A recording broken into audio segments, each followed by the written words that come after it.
After the end of World War II, the world was split into two, East and West. This marked the beginning of the era called the Cold War.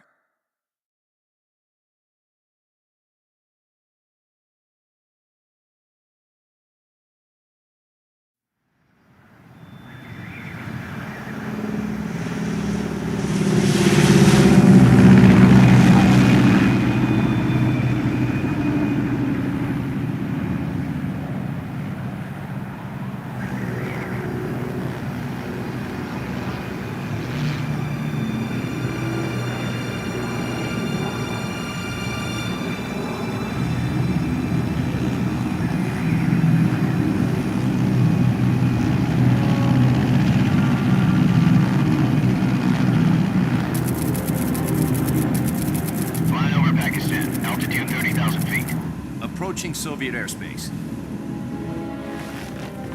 20 minutes to drop off. Commencing internal depressurization. Equipment check. Arm main parachute. All right. You ready to go? Drop zone still showing a high pressure mass. Cav okay. Good. We've got high visibility.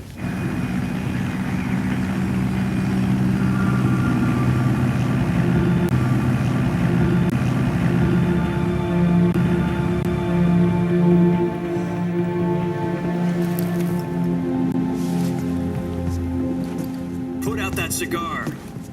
Connecting oxygen hose to interior connector. Put on your mask.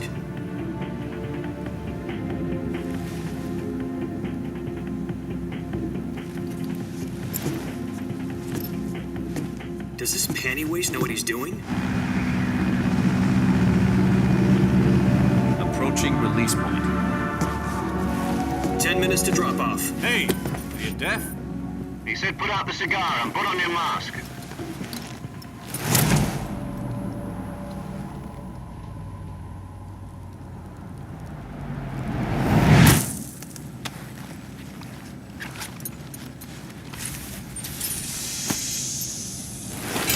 Depressurization complete. Checking oxygen supply. 6 minutes to drop off. Opening rear hatch.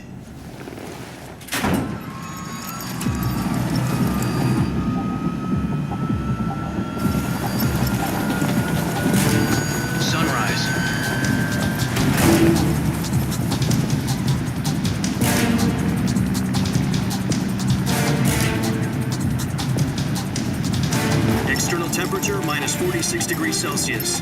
2 minutes to drop off. Stand up.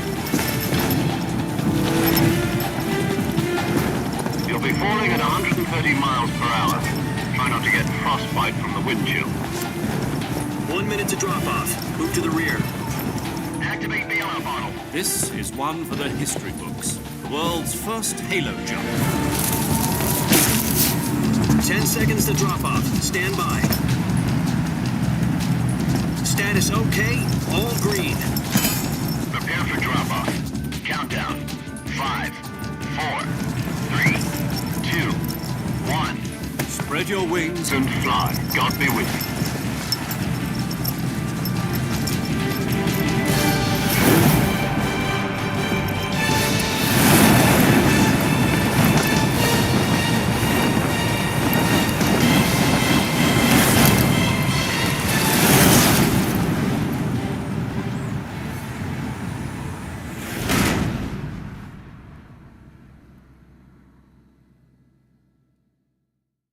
Jack, I've got some important news. The head of the CIA has finally given us the green light for the virtuous mission. Virtual mission? No, the virtuous mission. The future of our Fox unit depends on it. If it succeeds, we'll be officially organized into a unit. Virtuous mission? Sounds like some kind of initiation ritual. You know, don't get cocky. This isn't a training op. Right. So what exactly is this wonderful mission? Well, about 2 years ago, a certain Soviet scientist requested asylum in the West through one of our moles. His name is Nikolai Stepanovich Sokolov. He's head of the OKB 754 Design Bureau, one of the Soviets' top-secret weapon research facilities, and the East's foremost expert on weapons development. Sokolov? Isn't he that famous rocket scientist? The very same. On April the 12th, 1961, the Soviets achieved the first manned spaceflight in history. The Earth was blue, but there was no God. Well spoken. The rocket that carried Yuri Gagarin into orbit was the A-1, known as the Vostok rocket. Sokolov is said to be the man most responsible for the multi-engine cluster used in that rocket. After Gagarin's flight, Sokolov left rocket development to become the head of the newly established Design Bureau. From a lowly technician to head of a design bureau, that's quite a success story, so why do you want to defect? It seems he'd become afraid of his own creations. Afraid? Call it a crisis of conscience. And for that, he left his country and his family behind and went over the fence? Not exactly. One of his conditions was that his family was also to be taken safely to the west. We used a mole to get the family out first and succeeded in sneaking Sokolov over the Berlin Wall shortly afterwards. I was the one who conducted the operation. The security on the eastern side was still full of holes back then. Then what? We got Sokolov over in one piece, but the whole ordeal had left him exhausted, and we checked him into a hospital in West Berlin. It took him 2 weeks and more than 600 miles to get from the research facility in the Soviet Union to Berlin. He was in no condition to say anything coherent. And it was only a week later that we had something much bigger on our hands. The Cuban Missile Crisis. October the 16th, 1962, President Kennedy received word that the Soviets were in the process of deploying intermediate-range ballistic missiles in Cuba. The President demanded that the Soviets dismantle and remove the missiles. At the same time, he announced a naval blockade to prevent further missile shipments from reaching Cuba. But the Soviets didn't back down, instead placing their armed forces on secondary alert. Soviet transport ships carrying missiles continued on course towards Cuba. US and Soviet forces went on alert for an all-out nuclear war. Frantic negotiations were conducted through the UN's Emergency Security Council and unofficial channels to end the hair-trigger standoff. Finally, on October the 28th, the Soviet Union agreed to remove its missiles from Cuba. And so the world avoided a nuclear holocaust. But in order to get the Soviets to pull their missiles out, we had to make a deal. You mean the one where the US agreed to remove its IRBMs from Turkey? No. The Jupiter IRBMs deployed in Turkey were obsolete, and we were going to get rid of them anyway. They had no strategic value whatsoever to either the US or the Russians. The Turkey deal was a ruse, a cover story that was fed to the other intelligence agencies around the world. So what did the Russians really want? Sokolov. They wanted us to return Sokolov. You mean the Soviets pulled out of Cuba just to get their hands on Sokolov? That's right. What the hell was he working on? At the time, we had no idea. We were running out of time. It was either give up Sokolov or risk full-scale nuclear war. In the end, we had no choice. President Kennedy gave in to Khrushchev's demand. The next day, I got Sokolov out of the hospital, handing him over to agents on the eastern side. Sokolov kept on screaming, "Save me," until he disappeared from my sight. Then a month ago, we received some new information from one of our moles. About Sokolov? Yes. He was taken back to the research facility and forced to continue working on the weapon in question under KGB supervision. What's more, it's on the verge of completion. So what kind of weapon is it? Something to do with space rockets? No, missiles. Same technology. I guess you're right. We don't know the details, but it appears to be a new kind of nuclear device. For half a year now, the Soviets have been conducting frequent nuclear tests at Semipalatinsk. Something to do with the weapon, I assume. We're talking about a secret weapon so big that Khrushchev was ready to pull out of Cuba to get it back. Is Sokolov still in the facility? No. According to our intelligence, he's in Selinoyarsk, a place in the mountains about 3 miles to the west that's known as the Virgin Cliffs. The Virgin Cliffs. Nice name for a virtuous mission. They moved him there just recently. Why? Apparently, they're conducting a field test of the weapon, but it's our best chance to get him back. This mission would never have been possible if he was still in the research facility. This is our last chance. Sokolov must have known that too when he contacted us.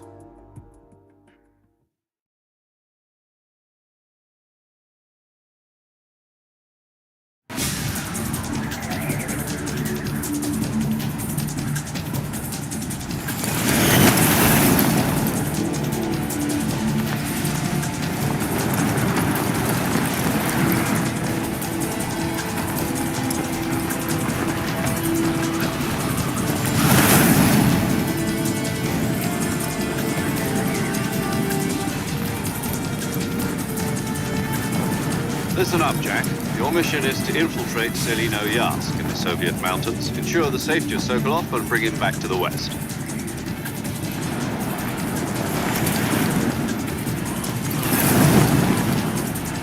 If we don't get Sokolov back before that weapon is complete, we'll be facing a major crisis. The clock is ticking.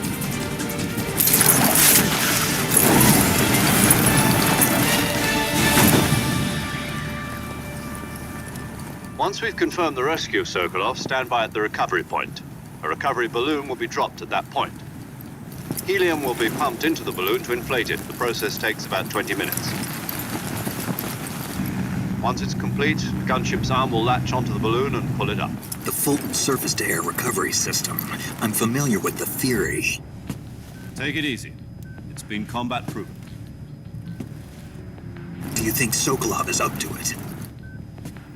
The shock will be less than during a parachute jump, and the arm can handle up to 500 pounds. So you're planning on going over the border in a single combat Talon? She's equipped with two 6-barrel 20mm Vulcan cannons, as well as two 40mm machine guns. Sounds like she could hold her own against a battalion of tanks. Even with the fuel in the reserve tank, we're facing a 4-hour time limit. If all goes well, it shouldn't take more than a few hours. Home in time for dinner. But if anything goes wrong, you'll be eating dinner, breakfast, and all the rest of your meals in the jungle.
Do you copy?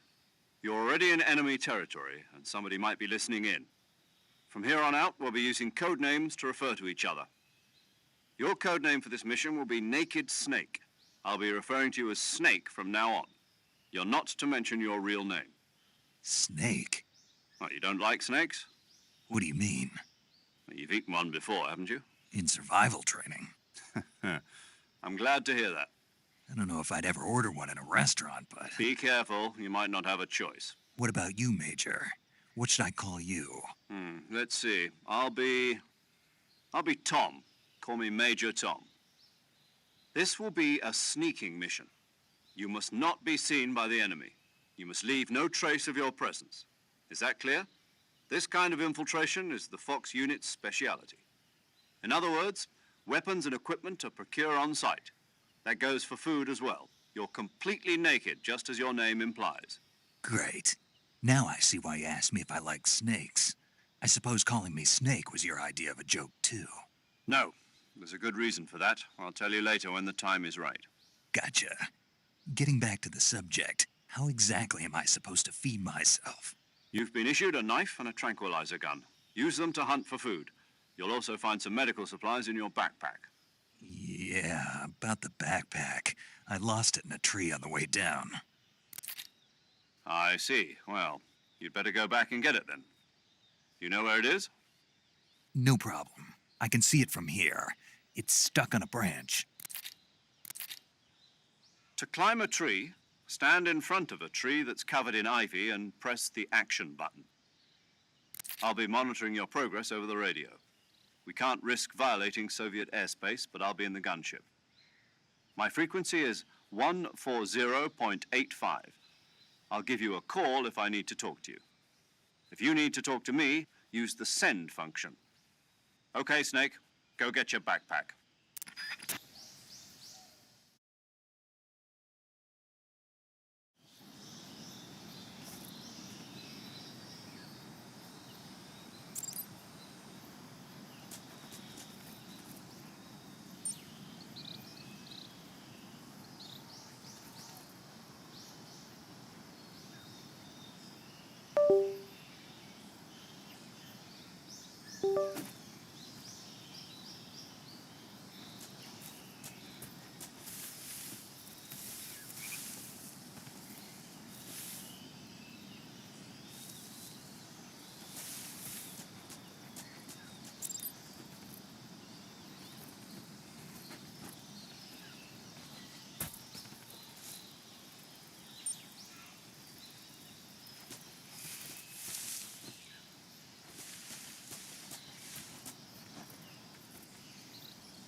I see you've retrieved your backpack, Snake.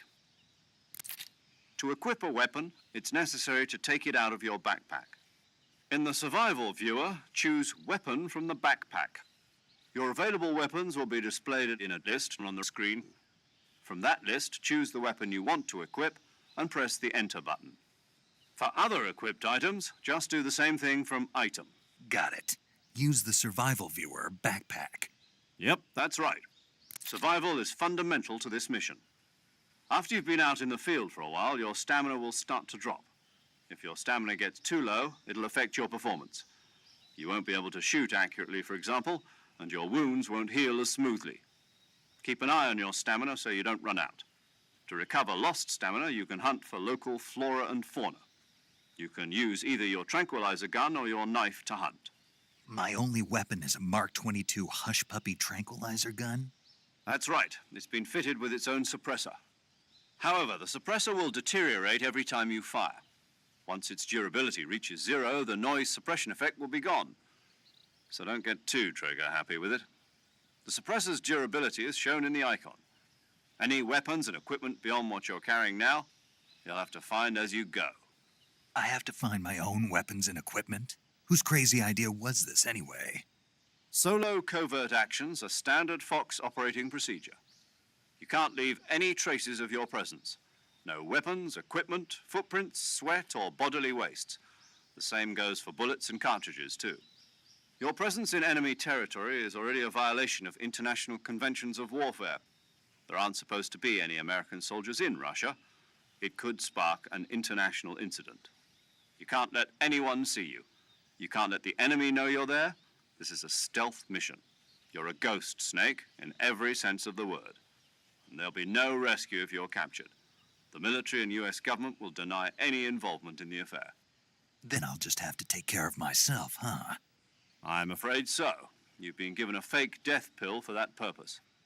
SIS guidelines stipulate that soldiers on covert ops like this one be issued a potassium cyanide capsule. Tape it to your body so you can take it when you need to. How generous of you. Use it if you're taken prisoner by the enemy. It'll send you into a state of false death for a short time. Fooling them into thinking that I'm really dead. So how do I come back to life? Just take the revival pill. You mean that thing they put in my tooth before the mission? That's the one. But be careful. If you remain in a state of false death for too long, nothing will be able to bring you back. Remember that. I'll keep it in mind. You said this was a solo mission, right? Right. I guess that means I can't count on any reinforcements. Correct. The mission rests entirely in your hands. A real one-man army. Relax. There's a support team ready to back you up over the radio. Who? I'll introduce them to you. This time, survival is of utmost importance. The first member of the support team will be in charge of monitoring your physical condition, acting as a medic, so to speak, as well as recording your mission data. She's a member of Fox as well, and she's here on the gunship with me. She? Hello, Snake. I'm paramedic. Nice to meet you. Paramedic. As in a medic who comes in by parachute. Aren't you going to tell me your real name? Are you going to tell me yours, Mr. Snake? My name, huh? It's John Doe. And they call you Jack for short. You're a regular Captain Nemo. A name means nothing on the battlefield. After a week, no one has a name. What's your name? Jane Doe. Very funny. I wasn't joking, but I'll tell you my name only if you manage to make it back alive. My frequency is 145.73. She's also in charge of recording your mission data. Whenever you want to save, send a message over the reserved save frequency, 140.96. So saving lets me record my mission data. That's right. It also records the state of your health. Good to know. There's one more person I want to introduce you to, Snake. Huh? Speaking of snakes, you remember the boss, don't you? A legendary soldier and your mentor. Actually, it was the boss that got the DCI's authorization in the first place. She's going to be serving as Fox's mission advisor. The boss is? She also helped me plan this mission. She and I were at SAS together. Jack, is that you? How many years has it been? Boss? That's right. It's me. Talk to me. Let me hear your voice. It's been 5 years, 72 days, and 18 hours. You've lost weight. You can tell just by the sound of my voice. Of course I can. I know all about you. Really? Well, I don't know anything about you. What's that supposed to mean? Why'd you disappear on me all of a sudden? I was on a top-secret mission. You didn't need me anymore. But there were still so many things I wanted you to teach me. No, I taught you everything you needed to know about fighting techniques. I taught you all I could. The rest you needed to learn on your own. Techniques, sure. But what about how to think like a soldier? How to think like a soldier? I can't teach you that. A soldier needs to be strong in spirit, body, and technique. And the only thing you can learn from someone else is technique. In fact, technique doesn't even matter. What's most important is spirit. Spirit and body are like two sides of a single coin. They're the same thing. I can't teach you how to think. You'll just have to figure it out for yourself. Listen to me, Jack. Just because soldiers are on the same side right now doesn't mean they always will be. Having personal feelings about your comrades is one of the worst sins you can commit. Politics determine who you face on the battlefield. And politics are a living thing. They change along with the times. Yesterday's good might be tomorrow's evil. Is that why you abandoned me? No, it had nothing to do with you. I already told you, Jack. I was on a top-secret mission. A soldier has to follow whatever orders he's given. It's not his place to question why. But you're looking for a reason to fight. You're a natural-born fighter, but you're not quite a soldier. A soldier is a political tool, nothing more. That's doubly true if he's a career soldier. Right and wrong have no place in his mission. He has no enemies and no friends. Only the mission. You follow the orders you're given. That's what being a soldier is. I do whatever I have to get the job done. I don't think about politics. That's not the same thing. Sooner or later, your conscience is going to bother you. In the end, you have to choose whether you're going to live as a soldier or just another man with a gun. There's a saying in the Orient, loyalty to the end. Do you know what it means? Being patriotic. It means devoting yourself to your country. I follow the president and the top brass. I'm ready to die for them if necessary. The president and the top brass won't be there forever. Once their terms are up, others will take their place. I follow the will of the leader, no matter who's in charge. People aren't the ones who dictate the missions. Then who does? The times. People's values change over time, and so do the leaders of a country. So there's no such thing as an enemy in absolute terms. The enemies we fight are only enemies in relative terms, constantly changing with the times. As long as we have loyalty to the end, there's no point in believing in anything, even in those we love. And that's the way a soldier's supposed to think? The only thing we can believe in with absolute certainty is the mission, Jack. All right, but do me a favor. What is it? Call me Snake. Snake. Oh, right. Your code name is Snake. It suits you well. That's right. The legendary unit that the boss put together during World War II was a snake. The Cobra unit, a group of heroes that brought the war to an end and saved the world. As long as you've got a legendary hero backing you up, you'll be fine. Isn't that right, Snake? Yeah, I can't think of anyone else I'd rather have with me.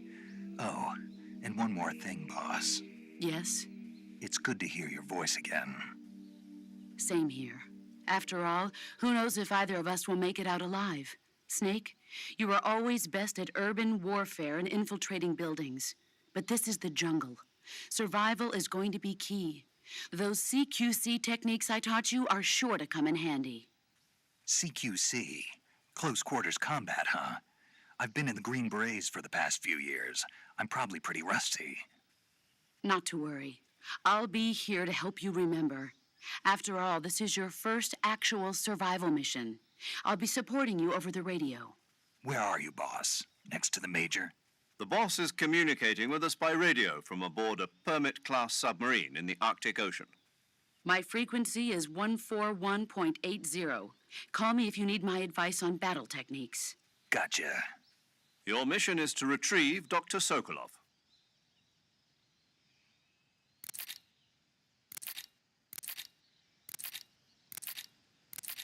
Dr. Sokolov is being held in an abandoned factory located to the north of your current position. Avoid heavy combat and don't let anyone see you. Don't forget that this is a stealth mission.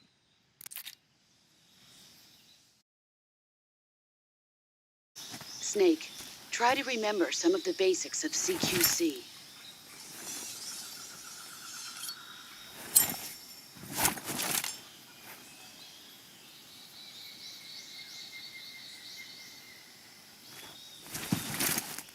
Commencing virtuous mission now.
Major, I've spotted 2 enemy soldiers. They're probably KGB troops sent to guard Sokolov. AK-47s and grenades.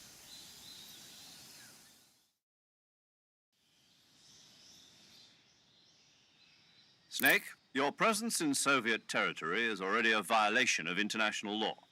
We can't let the Kremlin find out that the CIA and the American government are involved. Contact with the enemy is strictly prohibited. Don't engage them in battle either. This is a stealth mission. Got that? The Major is right. The point of this mission is to sneak through the jungle without being seen. The success of the mission depends on how well you use your camouflage. Change your camouflage by selecting Camouflage from the Survival Viewer. The Uniform option lets you pick your uniform, while the Face option lets you change your face paint. Choosing camouflage that blends in with your surroundings will help you conceal yourself more effectively. Also, don't forget that anything that moves will stand out in the jungle. If you just stand up and run around like an idiot, you're bound to be spotted. But if you crawl instead, you should be able to sneak by without being noticed. You can see how effective your camouflage is by looking at the Camo Index. The Camo Index shows how well your current camouflage blends in with the surrounding area. The higher the value, the harder you are to spot, and vice versa. The key is to make yourself one with nature. Keep that in mind as you go along, okay?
Huh?